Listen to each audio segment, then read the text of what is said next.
Are Okuma Celilos one of the best low budget rods on the market? Or, like many rods in this price range, are they just a giant pile of garbage?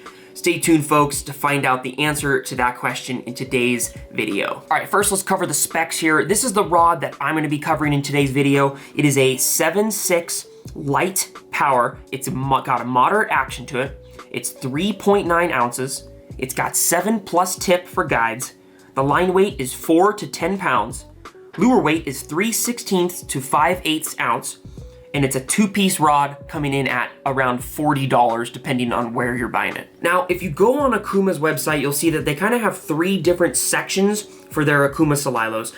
The first section is kind of your ultralight rods, and you'll see those ones are ranging kind of in that $40 range. The specialty rods are gonna be $40 to $50. There's not many in that category, but there are some models that you don't see in the other 2 categories. And then there's gonna be, they just call them their Celilo rods, which are more of their salmon, steelhead, surf perch, more of their bigger rods. They have some like heavy powers in there, a bunch of different ones. I know the Celilo series has a lot of different rods in that category. However, today, we're just gonna be covering them as a whole because I have used a couple different rods all throughout those categories. As for versatility, they've got a lot of different models for a whole bunch of different species. They've got some kokanee trolling rods, which are like a 7.6 ultralight moderate. I mean, you can basically just bend them into an O. The whole thing is just super flexible.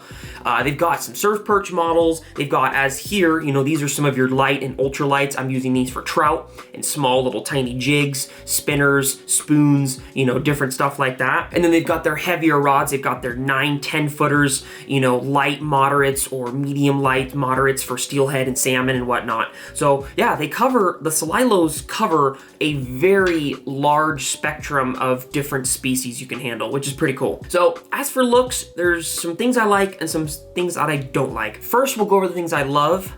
Oh my gosh, the eyelets. I love rods that have this style. Some rods have very, very close to the rod. They'll just have the eyelet sticking out and it's a round eyelet. This one, although it's round, if you guys notice, it goes up and it tapers thin.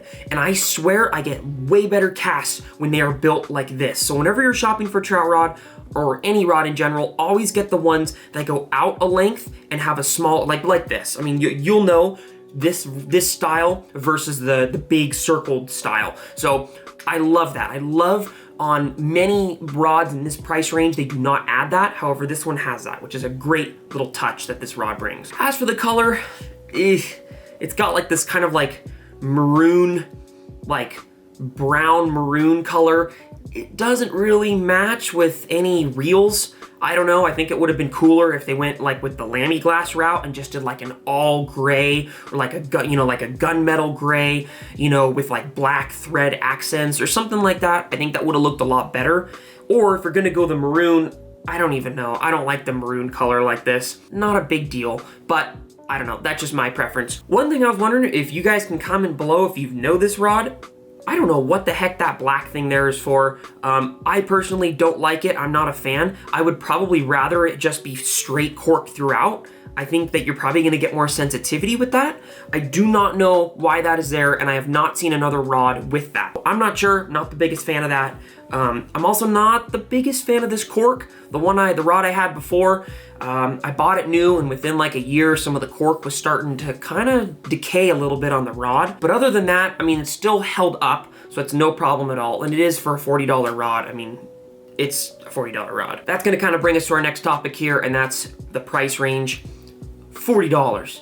I mean, okay, I've griped a little bit on a couple things on this rod, but for $40, this is hands down the best trout rod in that price range. Hands down. Comment any rod down below that you think is better than this rod for $40, and I will tell you why it is not. This is hands down, if you're on a budget and you're looking for a rod to match up with like a cheaper Daiwa rod or a Fluger or something, right, for 40, 50 bucks, you want a $100 rod altogether. Oh my gosh, this is an incredible rod. There are definitely rods just, even $30, $40 more that whooped this one out of the park. But for $40, you are not getting a better rod than this. I love this rod. I actually still, this is my dad's. I still have another one myself, and I actually still use it from time to time just because I really, really enjoy the rod. And it's one of those rods, it's 40 bucks, so if I break it, I don't feel very nervous while I'm fishing it. For anyone that's on a budget, 40 bucks, that's a great price. So I already kind of went over the cons. I do not like the cork. The cork is pretty cheap. It broke down on me pretty fast on my other one. This one, I haven't seen that as much yet, but I don't like that. Also, the black thing on the bottom, what the heck? I don't really get it. I don't know if they were going for trying to do a different color accent there, but it just didn't work out very well. Obviously, Okuma knows how to do it right because this is their Okuma Guide Select, which I want to do a review on as well. And as you can tell, their cork, they brought in different types of cork, and then they brought in like black, and it's just like an EVA foam, but it's connected all throughout the cork. So not only does the design just look sick, but it also, I think, adds to some of the sensitivity versus going with a legit, I mean, like that's a legit plastic piece right here. I just don't get it. I don't get what the point is behind that. Granted, this is $100-something rod, so you're definitely paying for that. I would have been pissed if $100-something rod had that on it. I don't know if it was that tricky of a thing. I think they could have gone without it. That right there would have been sick. Those are my two gripes with the rod. Not too big of deals. I mean, especially for $40, it's not a big issue. So yeah, just going over some of the specs here. I have their website up right now with all their models. They have got a ton of different models. This is a light, but if you prefer an ultralight, they have a 7-foot. They have a, let's see here. Yeah, they have a 7.6 ultralight, which would be great for casting those super light lures. They got an 8-foot ultralight, an 8'6" ultralight, which is a lot like this guy right here, the Okuma. This is like a 7.6, or I think it's an 8-foot ultralight.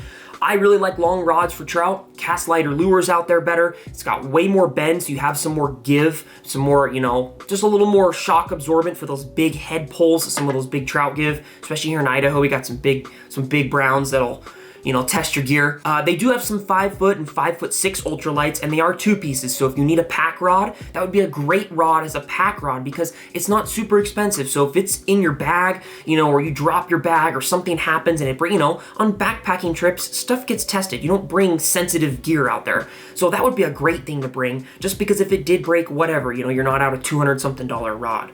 So that's what I would do. Frankly, I should probably buy like a little 5-foot ultralight to bring on some of my backpack trips. As for their Celilo rods, which is one of their other sections, I mean, as you can see, they've got some 8'6" heavies, they've got some 9'6" medium lights, they've got some 10'6" heavies, they've got a whole ton of different stuff. Somewhere in here, they have an 8'6" medium, and that would be a medium light. Here's an 8'6" medium light. That would be a great rod for perch. My rod I have for perch right now is actually, it's not a Celilo, but it is an 8'6" medium light, and I love it. It's perfect.